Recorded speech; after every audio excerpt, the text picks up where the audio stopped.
I love this quote by I.M. Pei. It says, "Architecture is the very mirror of life. You only have to cast your eyes on buildings to feel the presence of the past, the spirit of the place. They are a reflection of society." Now, let me ask you guys. These are images of pre-colonial architecture in Africa. When you look at these images and you think about that quote, what is the spirit that you're feeling as you go through these images? I feel a sense of community, a sense of diversity. I see myself in the way these people have lived their lives, bold expressions, of life, celebration of life without apologies. But also I see a story or a picture of prestige, of ingenuity, of creativity, of self-assurance and a self-confidence that cannot be shaken. These are pictures that have become very, very rare and very hard to find these days. Some of these pictures are owned by non-Africans and predominantly found in a lot of Western museums. And as I look at this story of the past and what the present is presenting to me, because these are real images of people living in Kenya. And so as we talk about architecture, painting a picture or telling a story about ourselves, as Africans, what story do you see here today? Especially in the way we live. It's shocking to me that, especially in this video, it said that this is a tourist attraction. The people come from other countries to literally see some of the biggest concrete slums in Kenya. Like, why would that be a tourist attraction to anyone? The Nairobi Pipeline Estate is one of the biggest concrete slums. Yeah, it is considered as one of the biggest concrete slums in Kenya. Actually, as we walk around, you realize that there are no traditional type of housing here. They are modern concrete houses that are well built with modern quality, but they are so much squeezed to the level that most people see it as a concrete slum. Of late, this estate has been considered as a tourist attraction site. As we walk around, you will see it is really a unique type of habitation. There are so many people walking around.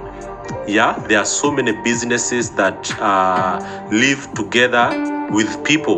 Life here is not desperate, but it is squeezed. It is really, really squeezed. Okay? I still don't even understand that. But this tells a very deep and sad story that is not just found in Kenya, but in many parts of Africa. We are literally living on survival mode and have created spaces that are meant to support that kind of living, because success is no longer shared. It seems that you have to grab it for yourself. And that's what people are doing. The people who put up these shoddy buildings, especially in Kenya and many other parts of Africa, are just like you and me. They're Africans, but they're no longer driven by the urge to build communities or unite people in culture. No. These are so-called entrepreneurs now, focused on making quick money to fatten their pockets, and this is what we now call success. As I think about that, even as I say those words out loud, it's mind-boggling to me that a whole group of people, over 100,000 people, would almost live like this just so that one person can have success. My goal in this video today is to highlight the missed opportunities in utilizing African indigenous architectural knowledge to address modern failures that are emanating from poor urban planning and development. These failures have given birth to a culture of greed, corruption that has reduced humanity to a profit-making venture controlled by the few who have power. We need to reevaluate the way we live. What went wrong? How comes we have architecture that tells such a powerful story in the past, and it seems like we've gone through this path of erasure, and this erasure has been very slow and gradual, but very methodical and strategic, to the point that it's now become super effective. We've lost the essence of who we are and how we ought to have lived, based on the foundation that was set there for us. And it seems like we are lost and scrambling for just our survival, literally. Using the example of Kenya, I want to tell a story of how I think we gradually lost this indigenous architectural knowledge that led us to a place where we acquired new knowledge that did not support the way we live. And so it left us very vulnerable to exploitation and degradation of our culture. The British ruled Kenya for 70 years. It's a hard pill to swallow as a Kenyan, but I think this is where the problem started from. There was failure for us to rebuild African traditional architecture knowledge after independence. And it's not just African traditional architecture knowledge, it's all sorts of indigenous knowledge. There were two routes here. We could either rebuild by rebuilding the indigenous micronations. And for those of you who are curious what micronations are, Wangari Maathai explains it very well. The word tribe is a political statement. It was actually deliberately introduced to give a connotation of primitive people, backward people, uncivilized people, disorganized people, people unable to govern themselves, to more or less justify colonization. When it becomes suggested to you long enough, you begin to interpret yourself the same way the power that wanted to colonize you wanted you to think, so that you could accept his process of colonization. But today, if you look at it different and you say, okay, these so-called tribes were nations, smaller maybe, less sophisticated maybe, but they were nations. I call those nations, the so-called tribes, I call them micro-nations. Once we accept to lose our micronation status, once we lose that identity, I become a slave. And a slave has no confidence, he has no self-respect, because a slave is a person who has been denied the opportunity to be himself. A slave is a person who has been robbed. We need to accept ourselves as a micronation. We need to accept our identity of that micronation. We need to give ourselves self-confidence through that micronation, because that is what gives me identity. See, if I say I'm a Kikuyu, if I mention my name, anybody who knows Kikuyus will know that's a Kikuyu girl, all right. And if I say I'm a Kikuyu, they all know if they come from Kenya, which part of the country I come from. I see myself as coming from the Kikuyu micronation, and I'm working desperately to try to see if all the micronations in Kenya could work together. But I also want to encourage them to remain who they are and to bring their baggage to the table and all together try to create a new nation. But that new nation is going to have to be a mixture of what we all are. Micronations are those tribes. Each and every tribe had some sort of like a kingdom or a way of living, and that was a micronation, right? And so we could have gone back at that point in time and said, the systems that have been erected by the British colonial government that has brutalized our people for over 70 years has not worked for us. We don't want that no more. We want to have a voice of our own. We want to redefine our existence. We want to redefine who we are as a people. And we could have gone this route of us rebuilding those micronations and giving more power to those micronations so that as an aggregate, they can build towards the overarching nation. And I say this knowing very well as a Kenyan that even the Constitution, the Kenyan Constitution supports this. The Kenyan Constitution has a clause that says it recognizes culture as the foundation of the nation and as the cumulative civilization of the Kenyan people and the nation. There is a clause in there that says exactly what the state shall do. And it says that states shall promote all forms of national and cultural expression through literature, arts, traditional celebration, science, communication, information, mass media, publication, libraries, and other cultural heritage. It also says the state shall recognize the role of science and indigenous technologies in the development of the nation and promote the intellectual property rights of the people of Kenya. There's also another clause there that says what the parliament shall do to enact a legislation, and it says parliament shall enact legislation to ensure that communities receive compensation or royalties for the use of their cultures and cultural heritage, and recognizes and protects the ownership of indigenous seeds and plant varieties, their genetics and diverse characteristics, and their use by the communities of Kenya. So there's already, even from the Kenyan constitution, this idea that these micronations in the form of tribes, there is a way they come together to contribute their individual and very unique knowledge that they have built over all these years to form something unique that informs the nation on how to move forward collectively as a people. Unfortunately, we did not go through this route of us building our indigenous knowledge. Instead, the route that we took was to continue the British colonial education system that undermined the indigenous knowledge. Today, we have gone through, as Kenya, we have gone through 3 types of education system. We started with the 7-4-2-3 education system. This was the very first education system that lasted for 21 years.